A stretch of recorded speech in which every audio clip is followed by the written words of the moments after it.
Football নয় নিছকই একটা খেলা, বরং বিরাট এক ব্যবসা। মাঠের পারফরম্যান্সের চেয়েও কম গুরুত্বপূর্ণ নয় মিডিয়া, স্পন্সরশিপ, টেলিভিশন রেটিং এবং ব্র্যান্ডিং। লিওনেল মেসি, যিনি নিজেই এক বিশাল ব্র্যান্ড, তাকে ফুটবলের এই সিস্টেমের অংশ হিসেবে দেখা হচ্ছে।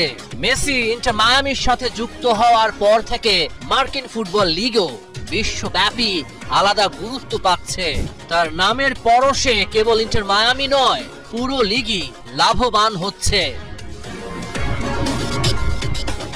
মেসির খ্যাতির ফায়দায় কি নিতে যাচ্ছে ফিফা?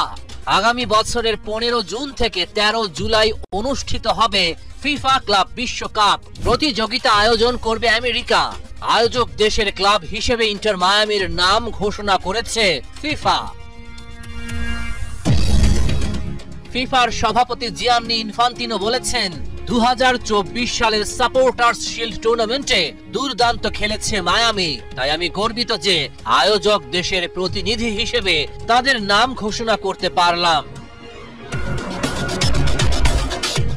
সাধারণত ক্লাব বিশ্বকাপে অংশ নিতে হলে ক্লাবগুলোকে তাদের দেশের লিগে চ্যাম্পিয়ন হতে হয়, কিন্তু এবার ইন্টার মায়ামিকে সেই নিয়ম ছাড়াই সুযোগ দেয়া হয়েছে।